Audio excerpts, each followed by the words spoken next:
میرے دوستو، زکوٰۃ کا ایک معنی ہوتا ہے پاک و صاف کرنا، ایک معنی بڑھوتری بھی ہوتا ہے، اضافہ ہونا، مال کے اندر اضافہ ہونا۔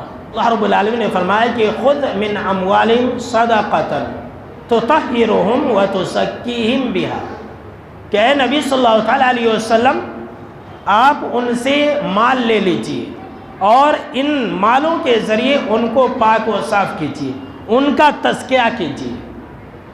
یہ زکوٰۃ جو ہے یہ صرف مالداروں پر فرض ہے، صاحب نصاب پر، صاحب حیثیت پر فرض ہے، یہ اسلام کا ایک ایسا رکن ہے۔ لیکن جو روزہ ہے، یہ روزہ ایک ایسا رکن ہے جو تمام مسلمانوں کے اوپر فرض ہے، اس کے اندر مالدار اور غریب کا فرق نہیں، یاد رکھ لیجئے روزے کے اندر، لیکن زکوٰۃ کے اندر ہے کہ جو صاحب نصاب ہے، جو صاحب حیثیت ہے، اس کے اوپر ہی یہ زکوٰۃ فرض ہے۔ تو زکوٰۃ کا ایک معنی ہوا کہ پاک و صاف کرنا۔ زکوٰۃ ادا کرنے سے انسان کا مال پاک و صاف ہوتا ہے، زکوٰۃ ادا کرنے سے انسان کے دل سے جو مال کی محبت ہے، جو بخل اور حرص سے مال کے تعلق سے، وہ زکوٰۃ ادا کرنے سے ختم ہوتا ہے۔ زکوٰۃ ادا کرنا یہ مال کی پاکی کا ذریعہ ہے۔ زکوٰۃ کا ایک معنی ہوتا ہے اضافہ ہونا۔ جی ہاں، سن لیجیے، زکوٰۃ ادا کرنے سے مال میں بڑھوتری ہوتی ہے، مال میں اضافہ ہوتا ہے۔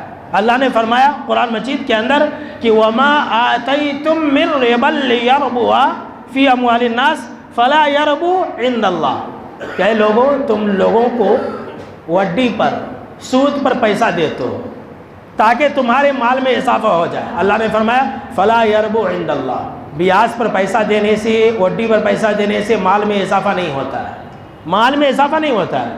وَمَا آتَيْتُم مِّن زَكَاةٍ تُرِيدُونَ وَجْهَ اللَّهِ، لیکن جو مال تم بطور زکوٰۃ ادا کرتے ہو اللہ کو خوش کرنے کے لیے، اللہ کی رضا اور خوشنودی حاصل کرنے کے لیے، فَأُولَٰئِكَ هُمُ الْمُضْعِفُونَ، تو یہی لوگ بہت زیادہ پانے والے، یہی لوگوں کو دگنا دیا جائے گا۔ دیکھیے، اللہ اکبر۔ تو زکوٰۃ ادا کرنے سے مال میں اضافہ ہوتا ہے، زکوٰۃ ادا کرنے سے انسان کی مال کی حفاظت ہوتی ہے، اور زکوٰۃ ادا نہ کرنے سے انسان کا مال تباہ و برباد ہو جاتا ہے۔ یاد رکھ لیجئے، اشارتاً میں دو واقعے بتلاتا ہوں۔